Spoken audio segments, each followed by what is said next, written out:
Shalom, selamat hari Minggu buat semua jemaat dimanapun berada, terkhususnya jemaat GBKP Cengkareng yang hari ini boleh sama-sama kita beribadah, datang ke hadirat Tuhan, di mana minggu ini kita boleh memasuki Minggu Epifanias yang ketiga.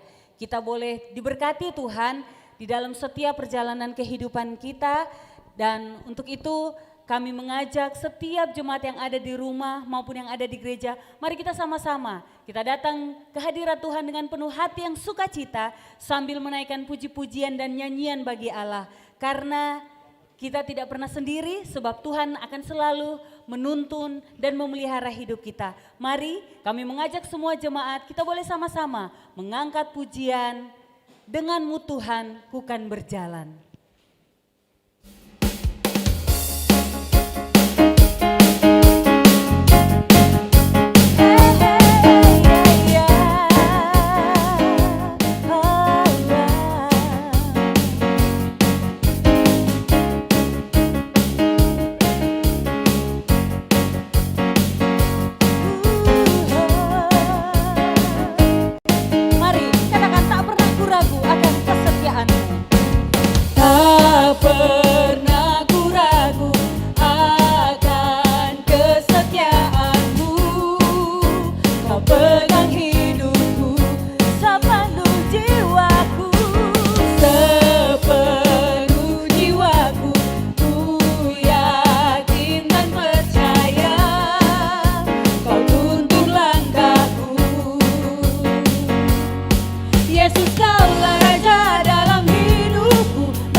Mari Bapak Ibu Saudara jemaat yang dikasihi oleh Tuhan Yesus, kita boleh sama-sama mempersiapkan hati dan pikiran kita. Mari kita boleh datang menyembah Tuhan di dalam memasuki ibadah kita.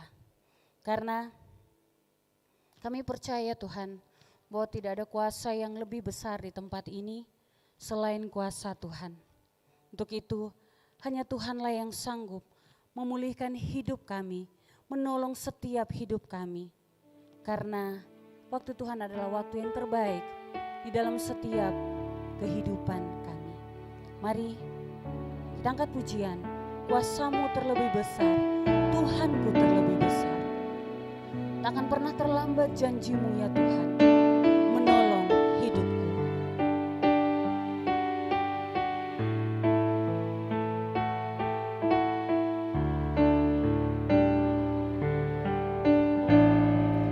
Kuasa-Mu terlebih besar,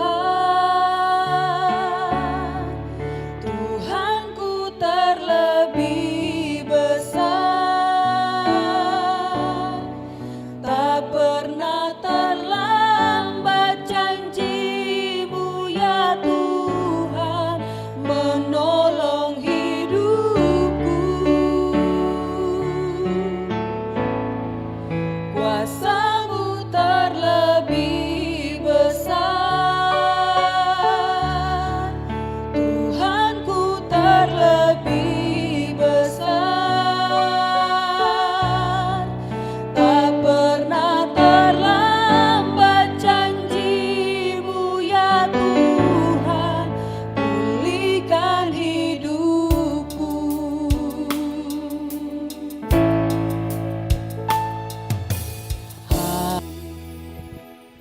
Shalom, saudara-saudara terkasih dalam nama Tuhan. Kita bersyukur kepada Tuhan atas kasih karunia-Nya di dalam kehidupan kita. Kami mengucapkan selamat hari Minggu dan selamat datang di link GBKP Cengkareng untuk melihat karya Tuhan Allah di dalam perjalanan gerejanya. Marilah kita mendengarkan beberapa penekanan warta jemaat kita pada minggu ini. Yang pertama, Majelis Runggun GBKP Cengkareng mengucapkan terima kasih kepada seluruh jemaat atas persembahan persepuluhan, ucapan syukur, dan persembahan lainnya. Tuhan memberkati, ditambahkan rezekinya, dan selalu diberi kesehatan. Yang kedua, katekisasi khusus sedang dilakukan untuk saudara-saudari terkasih kita yang nama-namanya terdaftar di warta jemaat. Berita diakoni. Saudara-saudari terkasih kita yang saat ini dalam perawatan di rumah sakit. Yang pertama, Nande Nella Sembiring Buruginting. Yang kedua, Aditya Novem Putra Sembiring dari sektor Tesalonika. Karojuan Pandia dari Kolose. Paguh Tarigan, anak saudara kita Riko Andrian Tarigan juga dari Kolose. Begitu juga saudara terkasih kita yang masa pemulihan, yaitu Karina Aritonang, Pertua Emeritus Bapak Charles Sembiring, Nora Nande Charles Sembiring, Nande Boy Pandia Buruginting, dan Sambat Surbakti. Untuk itu mari kita selalu topang dalam doa agar semua proses perawatan dan pemulihan kesehatan saudara-saudara terkasih kita ini berjalan dengan baik dan lekas disembuhkan oleh Tuhan. Saudara-saudara yang terkasih dalam kasih Tuhan, demikianlah penekanan warta jemaat kita pada periode minggu ini. Tuhan memberkati. Saudara-saudara yang terkasih, Tuhan menciptakan dunia ini dan segala isinya dengan penuh kebaikan. Kemuliaan Tuhan menerangi semua ciptaannya. Tuhan menjadikan kita berharga dengan menciptakan kita sesuai dengan gambarnya. Dari situlah kita dipanggil menjadi rekan sekerjanya yang memuliakan dunia ini, menjaga kebaikan dan kemuliaannya di dalam diri kita dan juga semua ciptaan. Melalui kebaktian ini, Tuhan kembali mengingatkan kita akan kebaikannya yang telah diberikan kepada semua ciptaannya. Marilah kita mempersiapkan hati dan pikiran untuk menghadap Tuhan.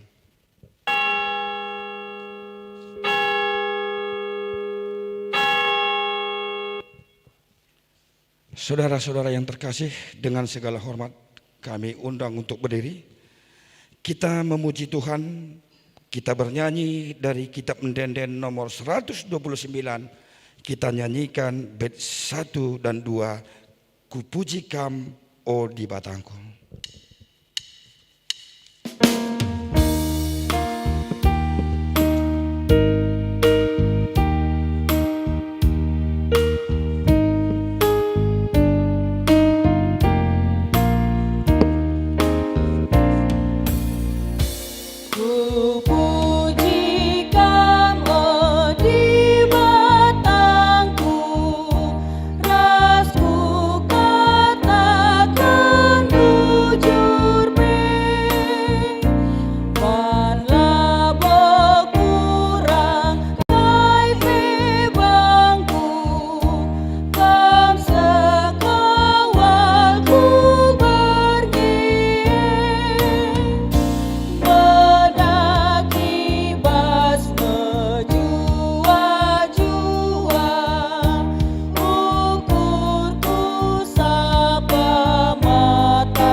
Saudara terkasih, di dalam nama Tuhan kita Yesus Kristus, marilah kita mengambil sikap hati dan pikiran kita fokus mengikuti ibadah kita pada hari Minggu ini.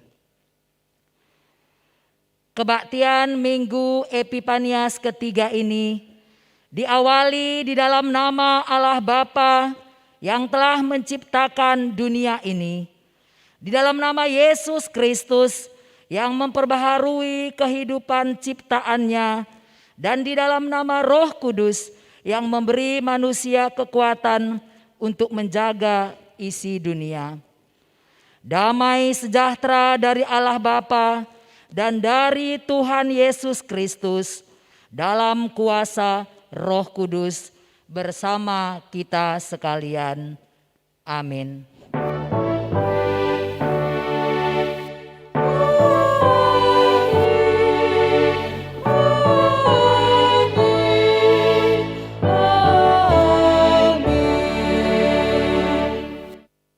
Invokasio kita berkata pada hari ini, sebab inilah kasih kepada Allah, yaitu bahwa kita menuruti perintah-perintahnya. Perintah-perintahnya itu tidak berat. 1 Yohanes 5 ayat 3. Kita sambut invokasio kita dengan bernyanyi kitab Mendenden 299 bait 1 dan 2.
Dengan hormat jemaat kami persilahkan duduk.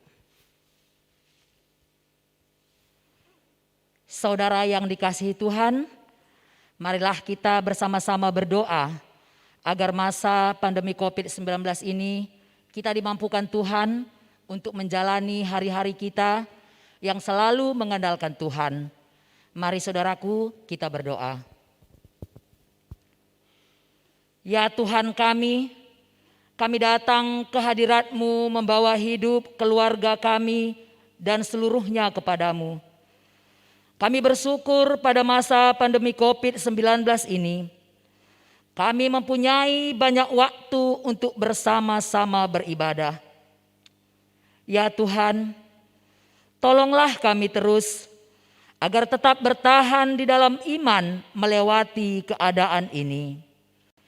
Biarlah anggota keluarga kami tetap bergandengan tangan, sehati sepikir, dan saling melengkapi di dalam menjaga cinta kasih-Mu di dalam keluarga kami. Bagi kami, keluarga kami adalah surga kami. Terpujilah Engkau Tuhan sampai selama-lamanya. Di dalam nama Yesus Kristus kami berdoa. Haleluya. Amin. Mari kita bernyanyi NKB nomor 14 bait 1 dan 2 yang dipandu song leader kita.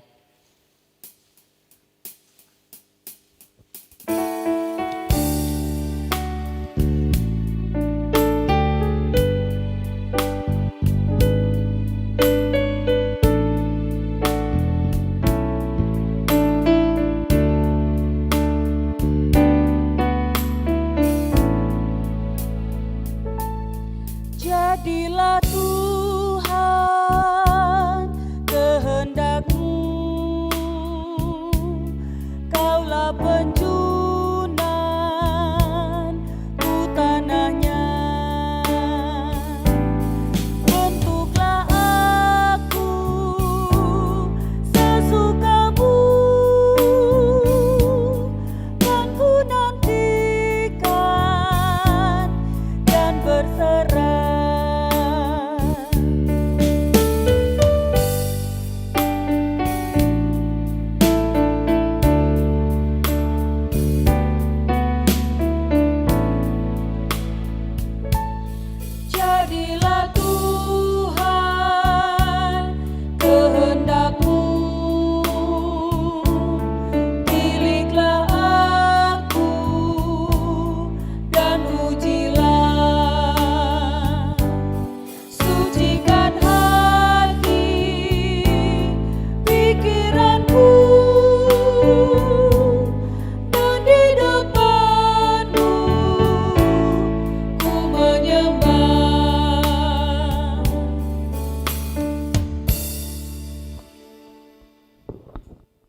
Tiba saatnya kita masuk kepada pembacaan firman Tuhan bagian yang pertama. Firman Tuhan pada pagi ini terambil dari Markus 1 ayat 14 sampai 20. Yesus memanggil murid-murid yang pertama. Sesudah Yohanes ditangkap, datanglah Yesus ke Galilea memberitakan Injil Allah. Katanya, waktunya telah genap, kerajaan Allah sudah dekat, bertobatlah dan percayalah kepada Injil. Ketika Yesus sedang berjalan menyusuri danau Galilea, ia melihat Simon dan Andreas, saudara Simon. Mereka sedang menebarkan jala di danau sebab mereka penjala ikan. Yesus berkata kepada mereka, "Mari, ikutlah aku dan kamu akan kujadikan penjala manusia." Lalu mereka pun segera meninggalkan jalannya dan mengikut dia. Dan setelah Yesus meneruskan perjalanannya sedikit lagi, dilihatnya Yakobus anak Zebedeus dan Yohanes saudaranya sedang membereskan jala di dalam perahu. Yesus segera memanggil mereka dan mereka meninggalkan ayahnya Zebedeus di dalam perahu bersama orang-orang upahannya lalu mengikut dia. Sedemikian jauh pembacaan firman Tuhan pada pagi hari ini. Berbahagialah setiap orang yang mendengarkan dan melakukan firman Tuhan. Haleluya.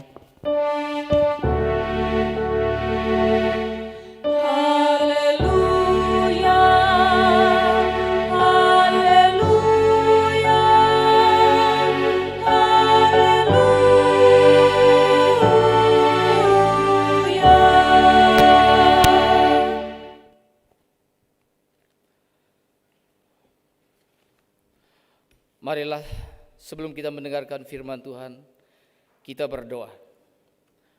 Terima kasih Tuhan, kami membutuhkan firman-Mu. Kami memerlukan firman-Mu Tuhan. Sebab manusia hidup bukan hanya dari roti saja, bukan hanya dari makanan jasmani saja, tetapi dari setiap firman yang keluar dari mulut Allah. Tuhan, biarlah hari ini kami boleh diberkati lewat kebenaran firman-Mu. Urapi kami semuanya, baik hamba-Mu yang memberitakan firman dan kami yang mendengarkan. Sehingga hari ini menjadi hari yang penuh berkat karena Tuhan berkarya dalam hidup kami. Berbicaralah Tuhan, sebab kami sudah siap untuk mendengarkan. Dalam nama Tuhan Yesus Kristus, kami berdoa dan kami mengucap syukur. Amin. Bapak Ibu Saudara sekalian, sungguh adalah satu kesempatan yang begitu berharga, begitu penting bagi kita.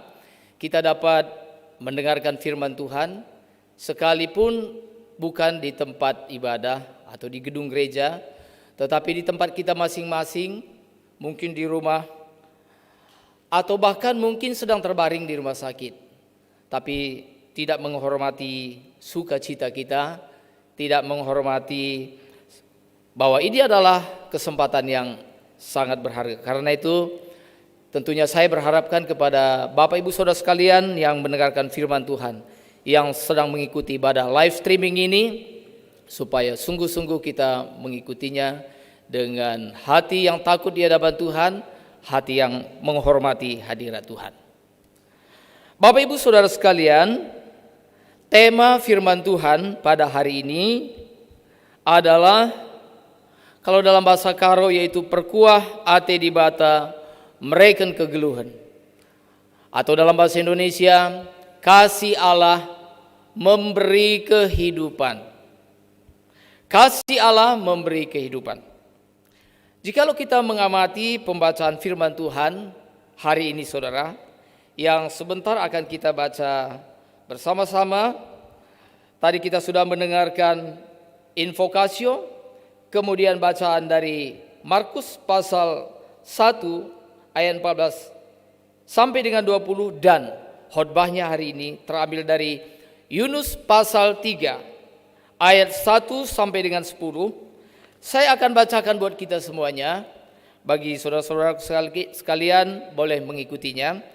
Saya baca dari kitab Perjanjian Lama, yaitu kitab Yunus. Yunus pasal 3 ayat 1 sampai dengan 10. Demikian bunyi firman Tuhan. Datanglah firman Tuhan kepada Yunus untuk kedua kalinya demikian. Bangunlah, pergilah ke Niniwe, kota yang besar itu, dan sampaikanlah kepadanya seruan yang kufirmankan kepadamu. Bersiaplah Yunus lalu pergi ke Niniwe, sesuai dengan firman Allah. Niniwe adalah sebuah kota yang mengagumkan besarnya, 3 hari perjalanan luasnya.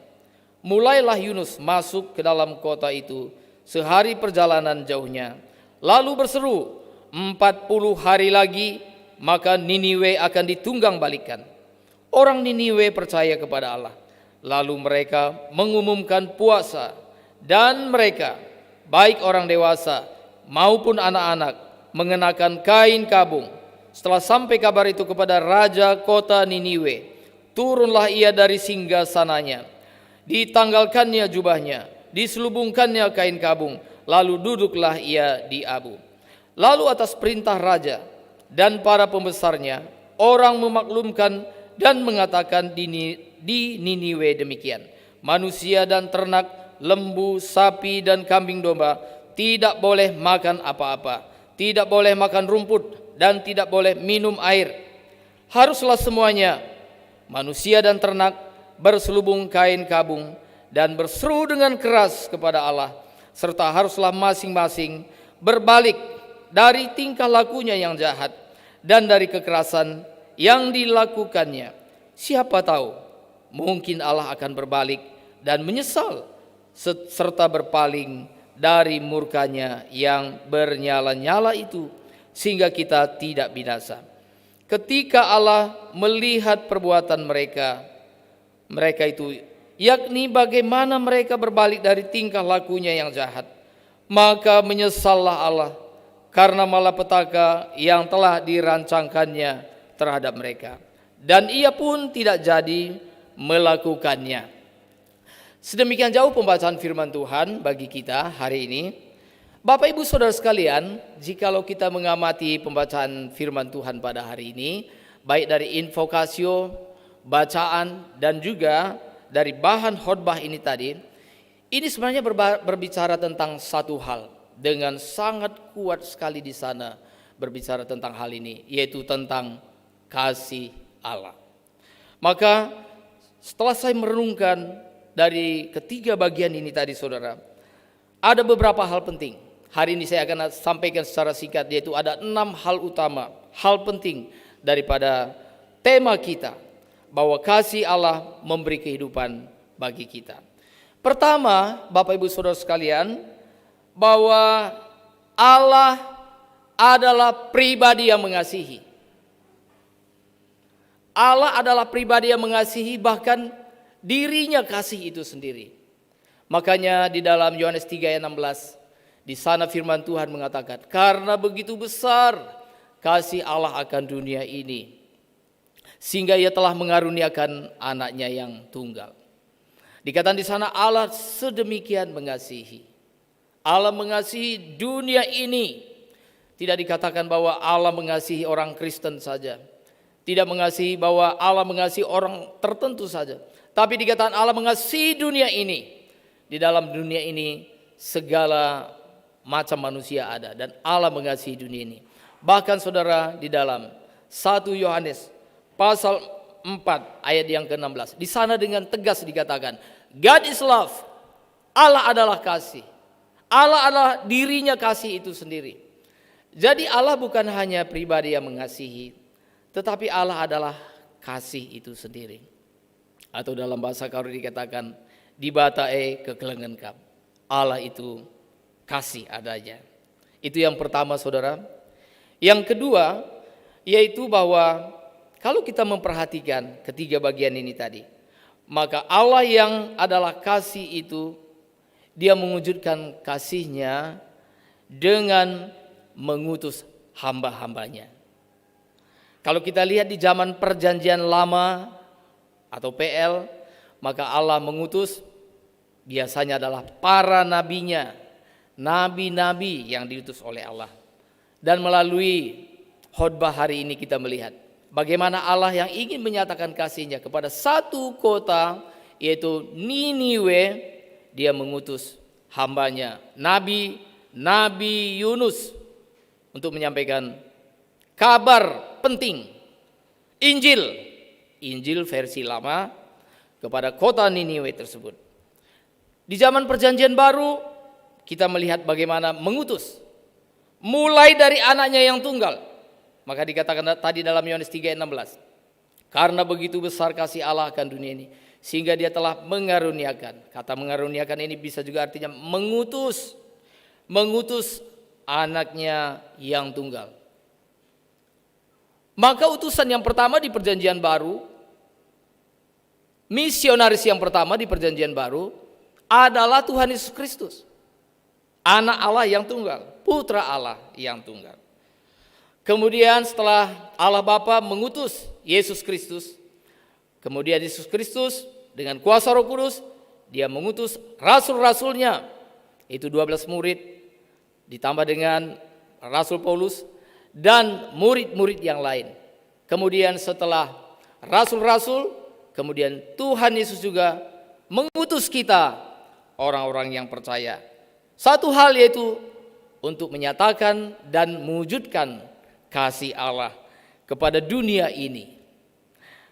Kemudian saudaraku, yang ketiga adalah kalau kita lihat di Perjanjian Lama, bagaimana Allah menyatakan cinta kasih-Nya kepada umat di Perjanjian Lama.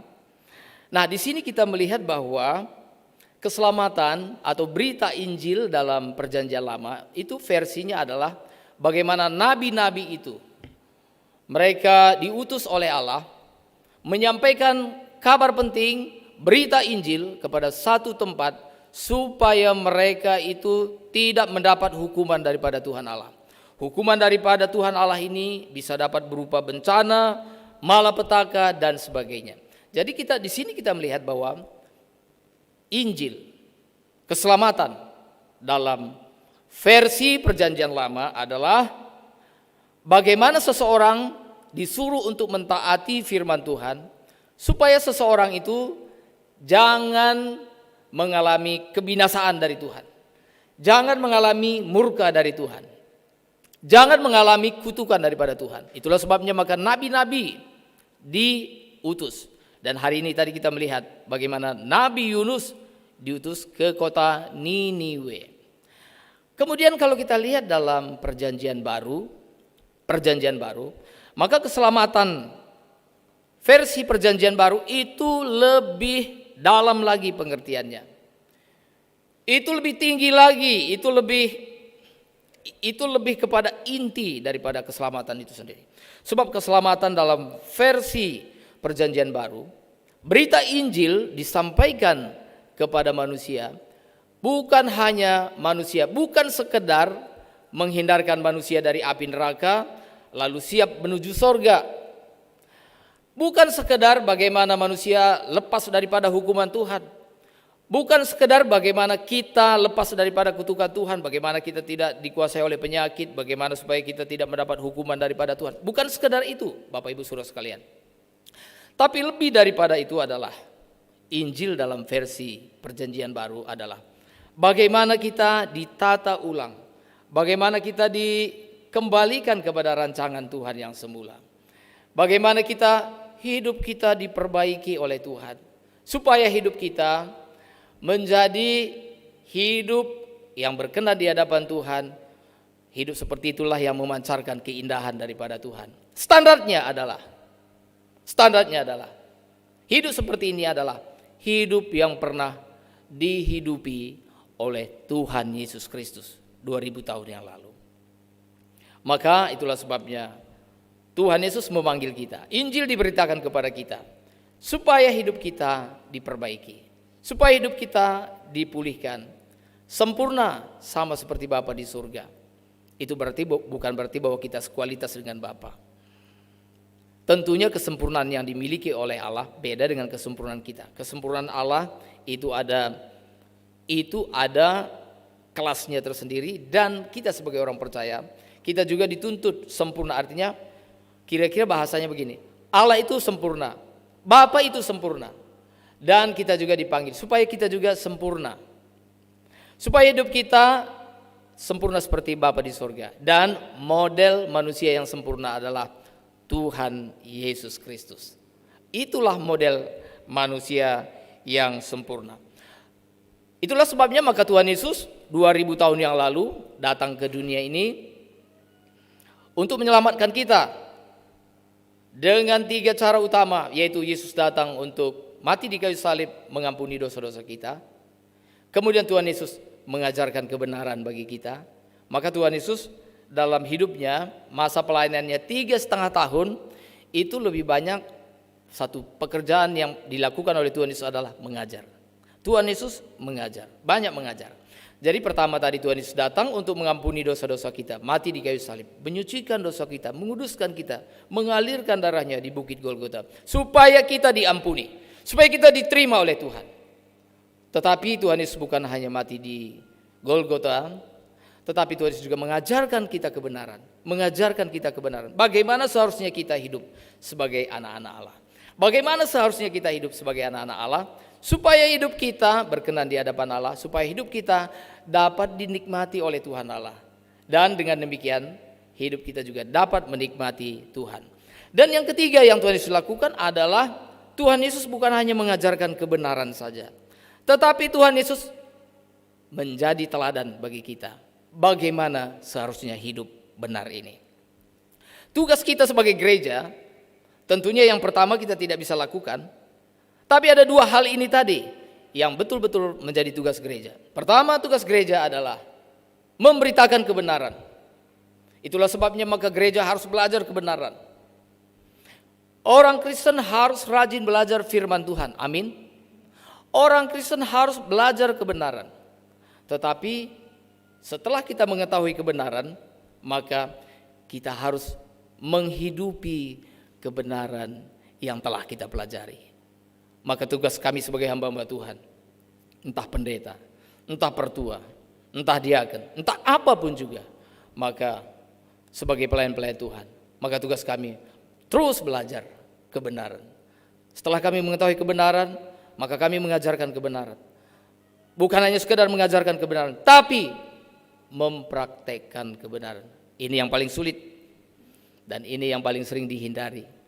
Saudara, mungkin kalau berkhotbah itu memang sulit, tapi saya mengatakan jauh lebih sulit melakukan apa yang saya khotbahkan hari ini daripada sekedar berkhotbah saja. Karena itu saudara, kita sebagai orang Kristen bukan hanya tahu saja kebenaran, mengetahui kebenaran itu pun punya kesulitan tersendiri. Mengenal kebenaran itu ada kesulitannya tersendiri. Ya. Mengenal kebenaran punya kesulitan tersendiri. Tetapi melakukan kebenaran itu lebih sulit lagi. Tetapi Roh Kudus telah diberikan bagi kita. Yesus telah datang bagi kita. Tuhan Yesus mengatakan, "Aku datang," kata Tuhan Yesus.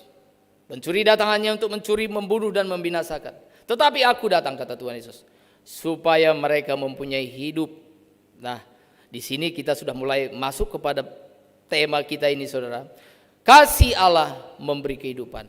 Maka pertanyaannya, kehidupan seperti apa yang diberikan oleh Allah? Allah yang mengasihi itu memberikan kehidupan kepada kita. Hidup yang seperti apa yang diberikan oleh Allah kepada kita? Nah, saudara yang dikasihi oleh Tuhan, maka Tuhan Yesus datang memberikan hidupnya bagi kita supaya kita dapat menghidupi hidupnya Tuhan Yesus. Supaya kita dapat menghidupi hidupnya Tuhan Yesus. Itu poin yang kelima, saudara. Jadi Kristus telah datang ke dunia ini untuk menyelamatkan kita. Maka saudara, Tuhan Yesus dia memberikan nyawanya. Tuhan Yesus memberikan nyawanya. Tuhan Yesus mengajar kebenaran dan memberi teladan bagaimana hidup dalam kebenaran supaya kita juga hidup dalam kebenaran. Nah, inilah yang dimaksud oleh Tuhan Yesus, bahwa Tuhan Yesus datang memberi hidup. Tuhan Yesus mengatakan, "Aku datang," kata Tuhan Yesus dalam Yohanes 10 ayat 10, supaya mereka, yaitu saya, saudara semua yang ada di rumah, dimanapun berada saat ini, supaya kita semuanya memiliki hidup, yaitu hidup yang pernah diperagakan oleh Tuhan Yesus. Dan hidup seperti ini kita miliki secara berlimpah-limpah. Patut disayangkan saudara, ayat ini sering sekali disalah mengerti oleh orang Kristen, bahkan diajarkan. Sering kali yang dianggap bahwa hidup berkelimpahan adalah Tuhan Yesus datang memberikan berkelimpahan bagi kita supaya kita kaya raya secara ekonomi, supaya kita sehat walafiat, ya, supaya urusan kita lancar, supaya usaha kita terus naik. Saudara, saya mengatakan begini, bahwa kelimpahan secara finansial, demikian juga kelimpahan secara materi dan sebagainya, itu memang perlu, tetapi bukan itu yang terpenting. Bukan itu yang terpenting. Saudara bisa bayangkan, kalau Tuhan Yesus datang hanya supaya kita kaya raya saja, saudara pernah renungkan enggak? Bangsa Jepang mereka bukan orang Kristen. Mereka tidak mengenal Yesus, tapi mereka bisa kaya raya. Jadi saudara menjadi kaya itu kaya secara materi itu bukan tujuan Tuhan Yesus seperti itu. Nah, itu konyol kalau Tuhan Yesus datang hanya untuk supaya kita kaya raya. Tuhan Yesus mempertaruhkan nyawanya. Loh, kalau hanya seperti itu saja, betapa dangkalnya kekristenan. Maka saudara, Tuhan Yesus rela mempertaruhkan nyawanya untuk sesuatu yang lebih penting. Ya, bahkan ini yang terpenting. This is the most important. Ini adalah yang paling penting, supaya hidup kita diperbaiki, supaya kita memiliki hidup yang berlimpah-limpah, kita memiliki sukacita yang berlimpah-limpah, kita memiliki kasih yang berlimpah-limpah, kita memiliki pengharapan yang berlimpah-limpah, kita memiliki pengampunan yang berlimpah-limpah, kita memiliki hidupnya Tuhan secara berlimpah-limpah. Itulah maksud kedatangan Tuhan Yesus ke dunia ini, saudara. Itulah sebabnya dia memberikan hidupnya sendiri, dia menyerahkan nyawanya sendiri, supaya kita memiliki hidupnya Tuhan Yesus. Saudara, alangkah indahnya, alangkah berbahagianya kalau saudara hidup dalam Tuhan. Hidup dalam Tuhan itu akan membuat saudara memiliki hidupnya Tuhan secara berlimpah-limpah. Nah, itu yang lebih utama. Saudara, di zaman COVID-19 ini, saudara, sekarang kita melihat orang kaya dan orang miskin tidak terlalu jauh berbeda. Ya, orang kaya yang banyak duit, saudara, juga nggak bisa kemana-mana. Mau ke luar negeri nggak boleh, ke sana nggak boleh. Uang mungkin segepok, kira-kira begitu ya. Uang banyak, tapi nggak bisa kemana-mana. Makan dibatasi, gerak-gerik dibatasi. Baru kita menyadari bahwa harta benda yang berlimpah-limpah itu bukan segala-galanya. Tapi dalam masa COVID seperti ini, kita boleh tetap memiliki sukacita yang berlimpah-limpah. Kita boleh tetap memiliki pengharapan yang berlimpah-limpah. Kita memiliki kasih yang berlimpah-limpah. Oke. Saudara, mungkin begini. Dalam beberapa hari ini, saudara, saya merenungkan satu hal. Bahwa seseorang itu, saudara, pada akhirnya akan dikenang. Karena hidup mereka, karena mereka telah menghidupi kehidupan Tuhan Yesus. Saudara, yang pada akhirnya yang dikenang bukanlah orang yang kaya secara materi saja. Orang yang kaya secara materi saja, yang hanya mempunyai uang saja, itu pada akhirnya akan dilupakan. Nggak usah saya kasih contoh siapa saja, saudara. Banyak orang-orang kaya yang dulu sangat dihormati, tapi sekarang ini gaungnya sudah tidak ada. Karena mereka barangkali mungkin hanya punya uang saja. Tetapi saudara, kita renungkan, mungkin ada orang-orang yang sederhana, orang biasa, tapi sungguh-sungguh memiliki hidupnya Tuhan Yesus. Saya merenungkan, saudara, saya sangat bersyukur sekali, sebab di sekeliling kita ada begitu banyak contoh-contoh bagaimana seseorang yang menemukan Yesus dalam hidup mereka. Bagaimana seseorang hidupnya telah diubahkan dan sungguh-sungguh hidup mereka diperbarui dan memiliki hidupnya Tuhan Yesus. Dari sekian banyak ini tadi, itu yang dikatakan oleh Ibrani pasal 12, dikatakan di sana, karena kita memiliki banyak saksi. Ibrani pasal 12 ayat 1. Kita memiliki banyak saksi. Saksi itu seperti awan yang mengelilingi kita. Oke, sekarang saya mau membuat bahasa yang lebih sederhana. Dari semua saksi-saksi Tuhan ini tadi, saya menyebutkan ada 2 saja. Barangkali mungkin saya ingin saudara menyebutkan salah satu di antaranya adalah almarhum ketua Mudraman kita, Pendeta Agustinus Purba. Saudara, saya bertemu dengan beliau dalam hidup saya baru 1 kali saja, saudara. Itu waktu di GBKP Soekarno-Hatta. Tapi pertemuan yang pertama ini pun bagi saya sangat terkesan sekali. Dan dalam hati saya perlu belajar dari beliau. Kerendahan hatinya, bagaimana dia bersedia mendengarkan kita, bagaimana dia sungguh-sungguh bersikap dengan begitu lemah lembut. Nah saudara, saya mengatakan orang seperti ini pasti hidup dalam Tuhan. Nah saudara, beliau sebagai ketua Mudraman, tapi kita nyaman untuk duduk dekat dengan dia gitu ya. Saudara, ini maaf satu hal kalau saya boleh katakan. Ya, kan tidak semua juga pendeta kita nyaman bicara dengan dia gitu ya. Enggak usah dijawab lah gitu ya. Ya, barangkali mungkin ini kita to the point saja. Kadang-kadang enggak dengan semua pertua juga kita bisa merasa nyaman gitu. Ada pertua tertentu yang mungkin masih seperti apa. Ini saya bicara apa adanya, bukan saya sedang ngomongin gitu ya. Tapi saya mau bicara dengan hal yang positif. Saya ketika berbicara dengan beliau itu luar biasa. Itu walaupun kita sebentar saja saya mendapat kesan yang begitu mendalam. Saya mengatakan, pendeta, saya ini impal dari, kamu kenal dengan ini impalku, Raya Barus gitu ya. Raya Barus ini adalah dia pertua di GBKP Binjai. Itu dulu teman dia sekolah di Dewantara. Oh Raya katanya gitu. Kita langsung dekat gitu ya, berbicara dengan dia dan bicara dari hati ke hati. Nah adik saya sendiri John Lewi Kliat, dia pernah berkisah bagaimana dia sangat terkesan dengan beliau gitu ya. Berapa waktu yang lalu itu salah satu di gereja di Pekanbaru, di Pedala kira-kira yang masuk lagi mungkin ke daerah kampungnya gitu ya. Dia mengatakan bagaimana dia seharian berbicara dengan dia. Waktu itu ke sana mungkin John Lewi mungkin menyampaikan seminar tentang musik, song leader gitu ya. Nah, ketua Mudraman juga datang dengan Nora. Ya, waktu itu mungkin ada kegiatan yang lain kalau tidak salah peresmian gereja ya. Dan dia menceritakan kami berbicara itu sampai tengah malam bahkan mungkin menjelang pagi begitu ya. Dia begitu care khususnya yang berkenaan dengan urusan-urusan gereja. Nah saudara, maka saya perhatikan ketika beliau dipanggil oleh Tuhan, Tuhan izinkan melalui COVID-19. Beliau menghadap Tuhan. Tapi kita melihat berapa banyak orang yang kehilangan, merasa sangat ditinggalkan oleh beliau.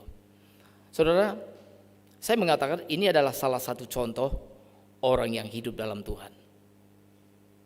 Nah saudara, yang kedua yang ingin saya sampaikan, hamba Tuhan yang juga tentunya banyak sekali tapi saya sebutkan 2 saja. Yang kedua yang juga baru dipanggil oleh Tuhan adalah Pendeta Junedi Salat. Ya, saya bertemu dengan beliau bercakap-cakap mungkin tidak lebih dari 2 kali. Tapi sekali pertemuan itu pun itu sungguh-sungguh dapat menginspirasi hidup kita. Saudara, kalau kita memperhatikan bagaimana kehidupan beliau, nah mungkin ini yang perlu kita pelajari. Bagaimana dia meninggalkan imannya yang lama, maka sungguh-sungguh terbukti bagaimana dia hidup untuk Tuhan Yesus. Teruji. Beberapa kali beliau bersaksi, ya, beliau mengatakan bahwa setelah menerima Tuhan Yesus, dia meninggalkan dunia gemerlapnya hiburan Indonesia, karena beliau juga salah satu aktor. Salah satu mungkin film yang terkenal sekali yang dibintangi oleh beliau adalah Ali Topan, Anak Jalanan gitu ya. Bagaimana dia bersedia meninggalkan segala sesuatu karena memang itu panggilan Tuhan buat dia.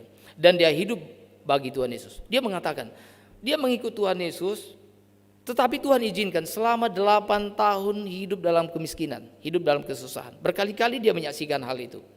Bahkan makan kadang-kadang juga harus ngebon di warung, begitu saudara ya. Nah, kalau misalnya orang berpikir bahwa ikut Tuhan Yesus kaya raya, sudah lama dia meninggalkan Tuhan. Ya, dia meninggalkan popularitas, dia meninggalkan ketenarannya dan bersedia mengikut Tuhan Yesus. Inilah yang dikatakan oleh Tuhan Yesus. Setiap orang yang mau mengikut aku, dia harus bersedia sangkal diri, pikul salib. Nah, Pendeta Junidi Salet berkata, setelah saya berjumpa dengan Tuhan Yesus, itu betul seperti yang dikatakan oleh Tuhan Yesus, bahwa orang kalau berjumpa dengan Tuhan Yesus, itu seperti yang dikatakan oleh Matius pasal 13 ayat 44. Itu seperti seorang yang menemukan harta terpendam yang ada di ladang. Suatu kali ada seorang bekerja di ladang, pekerja upahan, dia nyangkul-nyangkul, tiba-tiba plop, bunyi seperti tek, ini benda keras, apa ini? Digali-gali. Wah, dilihat ini harta yang terpendam, wah luar biasa, dan ada di ladang ini. Lalu yang dilakukan oleh orang penggarap tanah ini tadi, lalu dia tutup kembali ya ladang itu tadi, dan dia pergi, dia menjual seluruh yang ada pada dia. Kalau dia punya sawah ladang, itu semua dijual oleh dia. Setelah itu dia membeli ladang itu tadi, berapapun harganya dia beli, karena hanya dia yang tahu bahwa di ladang itu ada harta yang terpendam. Saudara, mengikut Tuhan Yesus artinya kita menemukan bahwa Yesus itu seperti harta yang terpendam. Saudara, sungguh-sungguh kesaksian hamba-hamba Tuhan seperti ini sangat selalu menginspirasi saya, selalu sangat sungguh-sungguh memberkati saya. Maka saudara, dalam hari-hari ini saya berdoa, Tuhan, biarlah aku juga boleh menemukan bahwa Engkau adalah hartaku yang sesungguhnya. Biarlah Tuhan, aku juga boleh seperti hamba-hambamu ini. Biarlah aku boleh menemukan bahwa Yesus adalah harta yang sesungguhnya. Saudara, saya terus terang saudara, saya tidak pernah iri melihat pendeta-pendeta yang kaya. Tidak, melihat orang sekaya apapun saya tidak iri. Saya tidak mau. Itu bagiannya. Tapi yang ingin ku perjuangkan sekarang adalah bagaimana aku berjuang untuk dapat menemukan Tuhan Yesus sebagai harta yang sesungguhnya. Amin saudara. Mari kita berjuang menemukan Tuhan Yesus sebagai harta kita yang sesungguhnya. Saudara, beberapa orang Kristen berpikir begini, oh iya ya, kadang-kadang kok orang yang dipakai Tuhan itu luar biasa begini. Dulu misalnya bukan orang Kristen, non Kristen, lalu dia menjadi Kristen, wah menjadi hebat. Waduh, kenapa dulu saya juga bukan non Kristen dulu ya? Biar saya kalau saya bukan non Kristen dulu lalu jadi Kristen lebih berapi-api gitu ya. Atau misalnya kita melihat ada orang yang sungguh-sungguh ikut Tuhan, yaitu mungkin orang ini tadinya dari anak-anak berandalan, dari orang-orang jahat, ya peminum, pemabuk, penjudi, lalu dia bertobat, hidupnya luar biasa sekali berubah. Lalu ada juga beberapa orang Kristen yang pernah berkata, waduh maunya saya dulu, biar dulu saya jadi penjudi dulu ya. Harusnya saya juga dulu jadi pemabuk juga dulu ya. Harusnya saya juga dulu jadi tukang main perempuan dulu ya. Harusnya saya nakal-nakal dulu ya. Setelah itu baru Tuhan ubahkan saya, baru saya hebat. Nah saudara, saya mengatakan ya dalam nama Tuhan Yesus, hal seperti itu tidak perlu. Ya, yang terpenting bukan apa latar belakang kita, tapi apa latar depan kita. Itu yang paling utama. Amin. Nah saudaraku yang dikasihi oleh Tuhan, mungkin sebagian besar dari saudara adalah sama seperti saya juga. Kita mungkin dari lahir sudah Kristen, kita mengikuti kebaktian sekolah minggu atau KA, KR, kebaktian anak, kebaktian remaja. Setelah itu kita masuk ke permata dan seterusnya. Nah, tetapi saudara, saya mengatakan begini saudara, bahwa mujizat yang sesungguhnya yang kita perlukan adalah perubahan hidup.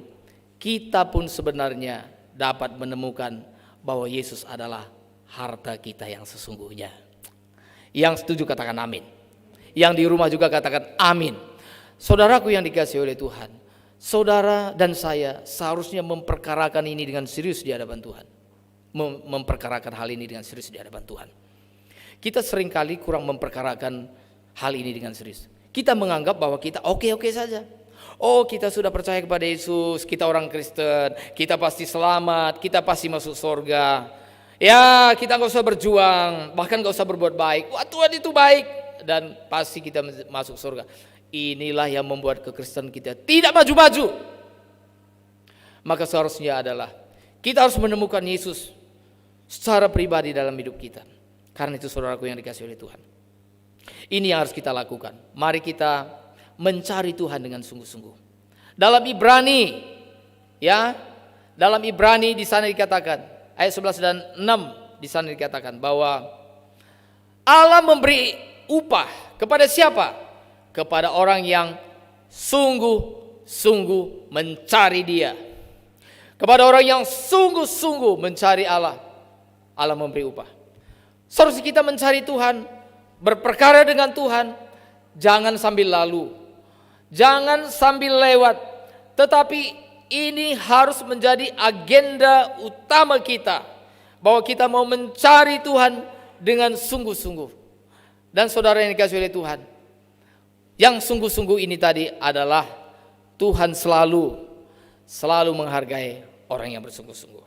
Nah, saudaraku yang dikasihi oleh Tuhan, maka pada akhirnya saudara, kita telah dipanggil oleh Tuhan supaya kita memiliki hidup yang kekal, yaitu hidupnya Tuhan Yesus. Setelah itu saudara, maka kita juga diutus oleh Tuhan, sama seperti murid-murid yang pertama, supaya kita memberitakan Injil. Memberitakan Injil itu artinya saudaraku yang dikasihi oleh Tuhan, supaya kita mengajak orang lain juga, melalui kehidupan kita juga, orang lain menerima berkat. Hidup mereka juga diubahkan melalui kehidupan kita. Saudara, kalau hidup kita mengubahkan orang lain, itu luar biasa. Itu berkat yang luar biasa. Untuk itulah, maka bagaimana caranya? Maka saudaraku yang dikasihi oleh Tuhan, maka Allah memanggil kita. Pertama-tama Allah memperbaiki hidup kita. Setelah Allah memperbaiki hidup kita, maka Allah mengutus kita kepada orang lain, supaya hidup kita yang telah diperbaiki ini, maka kita juga peduli kepada orang lain, memperbaiki orang lain. Yunus, dia tidak memperhatikan nasib bangsa lain, karena dia pikir udah lebih baik Niniwe itu celaka, lebih baik Niniwe itu ditunggang balikan. Maka dia menyampaikan firman Tuhan juga kepada Niniwe juga, itu ogah-ogahan, ya. Tetapi saudara, Tuhan mengasihi orang Niniwe. Nah, saudara yang dikasihi oleh Tuhan, di sekitar kita ada begitu banyak orang yang harus kita perhatikan, yang harus kita pedulikan saudara. Jangan mereka buru-buru meninggal sebelum kita perhatikan. Apalagi di masa Covid ini, kemungkinan besar mati saudara lebih besar lagi. Bukan hanya karena Covid, ya, karena apapun juga orang bisa COVID juga, gitu ya. Itulah sebabnya kita perlu menyadari bahwa hidup kita yang sebentar ini, kita harus sungguh-sungguh menjadikan diri kita menjadi saluran kasih Allah. Kiranya Tuhan memberkati kita. Amin. Amin. Puji nama Tuhan. Mari setelah kita mendengarkan firman Tuhan, mari kita berdoa. Bapa dalam surga, kiranya firman-Mu boleh menjadi berkat, menjadi kekuatan bagi kami Tuhan. Kami disadarkan bahwa Yesus datang untuk memberikan hidup-Mu sendiri bagi kami. Dan Tuhan, karena Engkau memberikan hidup-Mu bagi kami, maka sudah sepantasnya kami memberikan hidup kami bagi kepentingan Tuhan. Kiranya firman Tuhan boleh menjadi berkat bagi kami. Dalam nama Tuhan Yesus Kristus, kami telah berdoa dan mengucap syukur. Amin. Amin. Baiklah Bapak Ibu Saudara sekalian, di gereja, di rumah dan dimanapun berada, mari kita bangkit berdiri.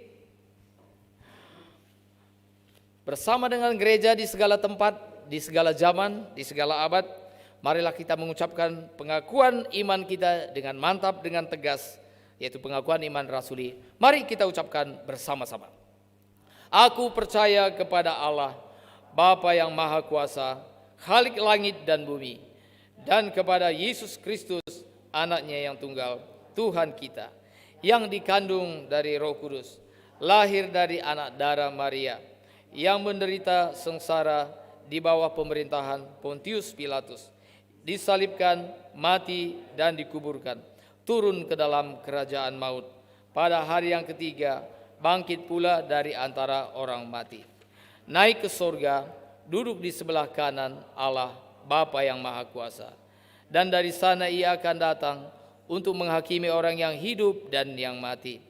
Aku percaya kepada Roh Kudus, gereja yang kudus dan am, persekutuan orang kudus, pengampunan dosa, kebangkitan daging, dan hidup yang kekal. Amin. Silakan duduk, Bapak Ibu Saudara sekalian. Tiba saatnya kita menyampaikan persembahan kita kepada Tuhan, persembahan ucapan syukur kita. Firman Tuhan yang menjadi dasar kita memberi persembahan ucapan syukur kepada Tuhan, yaitu firman Tuhan yang berkata, kita yang dari semula ditentukan untuk menerima bagian itu sesuai dengan maksud Allah yang di dalam segala sesuatu bekerja menurut keputusan kehendak-Nya, supaya kita yang sebelumnya telah menaruh harapan pada Kristus boleh menjadi puji-pujian bagi kemuliaan-Nya. Dalam Efesus 1 ayat 11 sampai dengan 12. Sementara kita memberikan persembahan, kita menyanyi bersama-sama dari kitab Mendenden nomor 302 ayat 1 dan seterusnya yang akan dipandu song leader.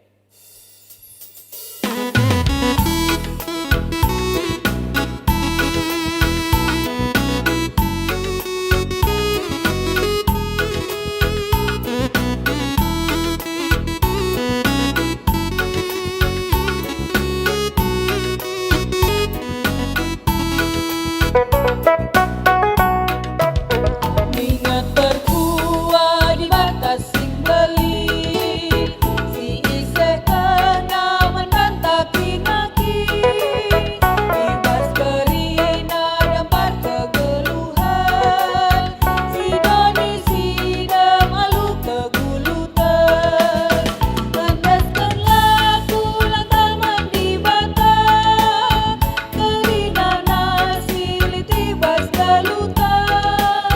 Selaku persembahan tak singgalu, em persembahan singana Athena.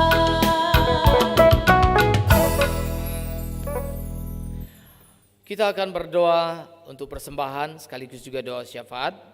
Mari kita berdoa. Terima kasih Tuhan, kami masih diberi kesempatan untuk menyampaikan ucapan syukur kami lewat persembahan kami.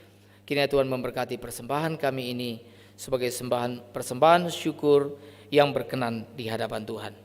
Bapa, kami juga berdoa bagi saudara-saudara kami, keluarga kami, bagi mereka yang menderita karena sakit dan penyakit Tuhan.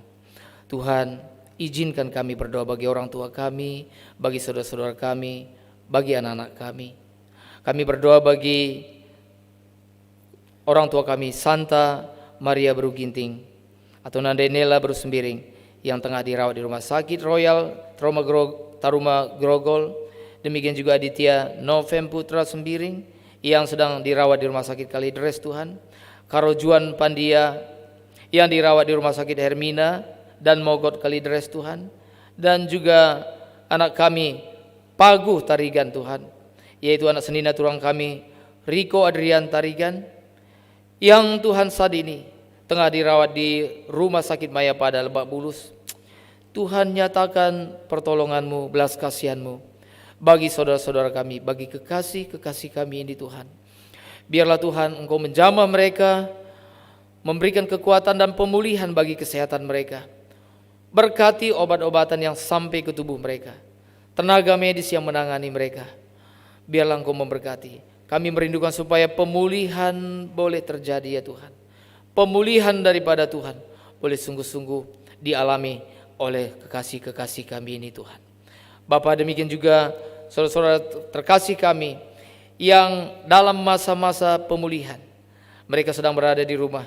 Kami berdoa Tuhan bagi Karina Ritonang, Pertua Surya Pengharapan Barus Tuhan, Pertua Emeritus Bapak Charles Sembiring, demikian juga Nora Nande Charles Sembiring, Nande Boy Pandia, sektor Kolose, Sambat Surbakti.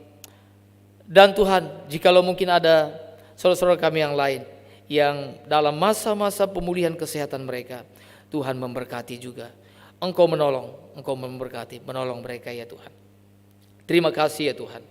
Bapa, kami sungguh berdoa Tuhan, juga bagi saudara-saudara kami yang mungkin sedang menyaksikan ibadah live streaming ini Tuhan, atau juga mengikuti ibadah kami, baik secara langsung maupun tidak langsung. Apapun yang menjadi pergumulan, persoalan hidup mereka, Engkau nyatakan kasih kuasa-Mu khususnya bagi mereka yang mendengarkan kebenaran firman-Mu hari ini. Biarlah hidup mereka juga dikuatkan, diteguhkan. Berkati Tuhan, seraian Tuhan di tempat ini. Mulai dari Pendeta Dewi yang masih ada di Medan dan keluarganya Tuhan, yang hari Selasa akan kembali ke Jakarta, Cengkareng dengan Karina. Sungguh kami serahkan ke dalam tangan-Mu, biarlah perjalanan mereka juga ada dalam penyertaan Tuhan, dalam tangan Tuhan yang kuat. Kami berdoa bagi semua pertua diaken Tuhan, demikian juga guru-guru sekolah minggu, semua pengurus-pengurus kategorial Tuhan, kami serahkan ke dalam tangan Tuhan. Bapa, ajar kami untuk kami boleh menemukan bahwa Kristus adalah harta kami yang sesungguhnya, bahwa Kristus itulah milik kami yang sesungguhnya, yang tidak pernah meninggalkan kami. Kami dapat saja kehilangan harta benda, kami dapat saja kehilangan kesehatan kami, bahkan kami juga dapat mungkin kehilangan hal-hal yang kami banggakan selama ini. Tetapi Tuhan, kami tidak pernah kehilangan Tuhan dalam hidup kami.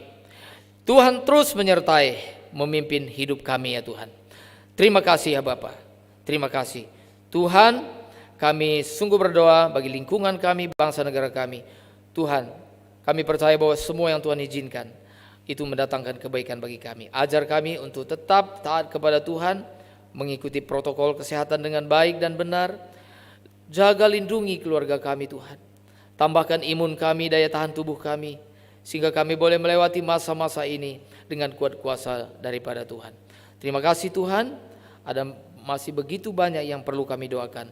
Tapi di atas semua ini Tuhan, kami percaya Tuhan lebih mengetahui apa yang kami perlukan. Kiranya Tuhan mendengarkan doa kami, karena kami datang kepada Bapa di sorga, di dalam nama Tuhan Yesus Kristus, Allah kami yang hidup. Kami telah berdoa dan mengucap syukur. Amin. Amin. Puji nama Tuhan.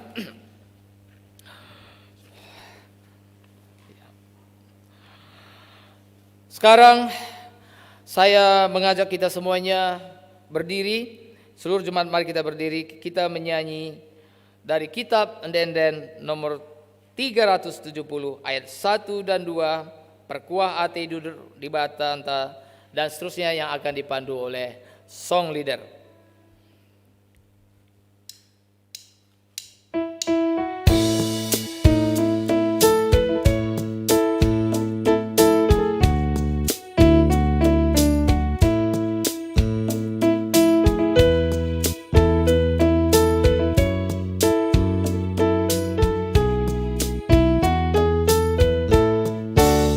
Berkuah ate idur di batanta, engkau nemani kegeluhan ta. Kita kerin engkau pegagahina, engkau si bagikan kata medana.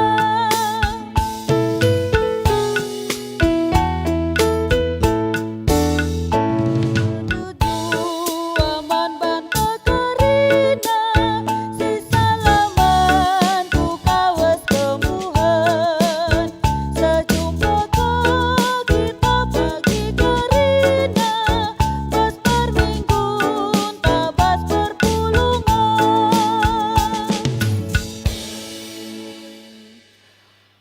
Marilah kita bersama-sama berdoa seperti yang diajarkan oleh Tuhan Yesus. Mari kita ucapkan bersama-sama. Bapa kami yang di sorga, dikuduskanlah namamu, datanglah kerajaanmu, jadilah kehendakmu di bumi seperti di sorga. Berikanlah kami pada hari ini makanan kami yang secukupnya, dan ampunilah kami akan kesalahan kami, seperti kami juga mengampuni orang yang bersalah kepada kami. Dan janganlah membawa kami ke dalam pencobaan, tetapi lepaskanlah kami daripada yang jahat. Karena Engkaulah yang punya kerajaan dan kuasa dan kemuliaan sampai selama-lamanya. Amin. Kembalilah ke dalam kehidupanmu, hari lepas hari perbaharuilah dunia ini. Ingatlah, Tuhan Allah tetap beserta engkau sampai akhir zaman. Terimalah berkat darinya. Tuhan memberkati engkau dan melindungi engkau. Tuhan menyinari engkau dengan wajahnya dan memberi engkau kasih karunia.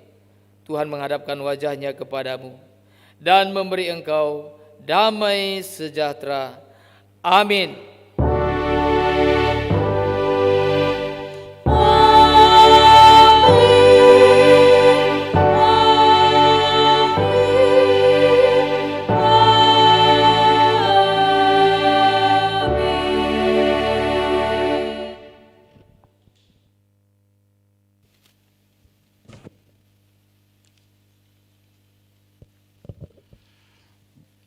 Bapak dan Ibu, saudara-saudari yang terkasih dalam kasih Tuhan, kebaktian kita minggu ini telah berjalan dengan baik oleh berkat dan kemurahan Tuhan. Untuk itu, mari kita serahkan semua kehidupan kita di dalam saat teduh. Saat teduh dimulai.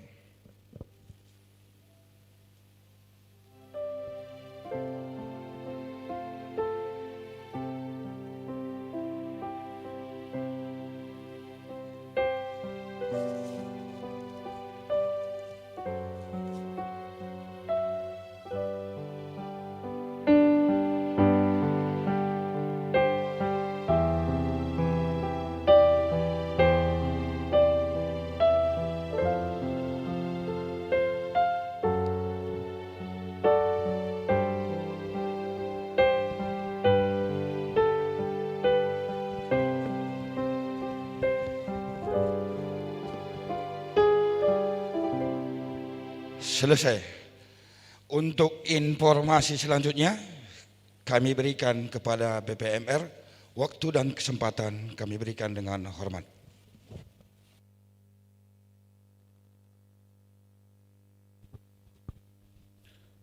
Salam. Jemaat kami persilahkan duduk kembali. Saudara-saudara terkasih dalam nama Tuhan Yesus, ibadah kebaktian minggu kita sudah selesai dan seluruhnya rangkaian acara berjalan dengan lancar. Kita mengucapkan syukur kepada Tuhan. Atas nama majelis kami mengucapkan terima kasih kepada pendeta kita, Pendeta Immanuel Kliat, yang telah menyampaikan firman pada ibadah kita pada minggu ini. Tuhan selalu menyertai pendeta, menyertai seluruh keluarga, dan seluruh pelayanan pendeta. Dan kami juga mengucapkan terima kasih kepada seluruh tim yang bertugas pada hari ini, Pertua Diaken Sektor Kolose, Organis, Song Leader, dan seluruh tim IT yang telah melaksanakan tugasnya dengan maksimal. Kami berharap teruslah berkarya, berinovasi, khususnya dalam melayani Tuhan kita. Pada kesempatan ini juga kami mengucapkan terima kasih kepada seluruh jemaat GBKP Cengkareng khususnya, dan juga jemaat-jemaat lain yang tetap setia mengikuti ibadah live streaming melalui YouTube GBKP Cengkareng setiap minggunya. Kita percaya sekalipun ibadah kita secara virtual, Tuhan selalu hadir di tengah-tengah kita. Dan kesempatan ini kami ingin menyampaikan untuk ibadah kita minggu depan, kita dilayani oleh Pendeta Joyce Ria Berusitepu yang dibantu oleh Pertua Diaken Sektor Pilipi. Yang terakhir kami ingin mengingatkan kembali kepada kita semua agar tetaplah mematuhi protokol kesehatan agar kita tetap sehat. Tuhan memberkati kita semua. Salam.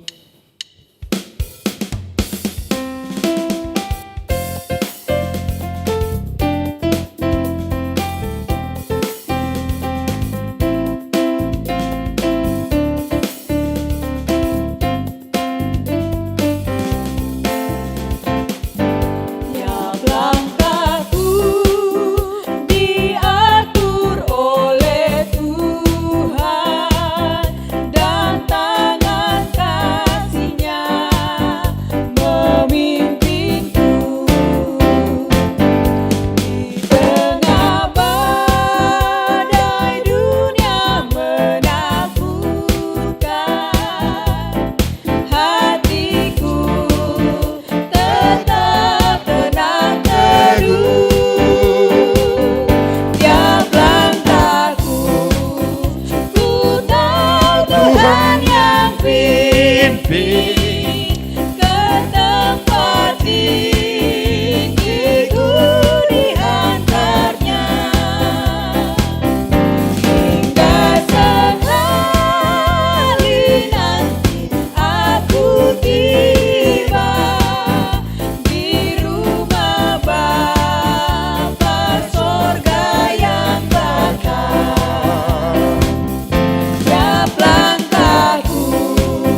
kasih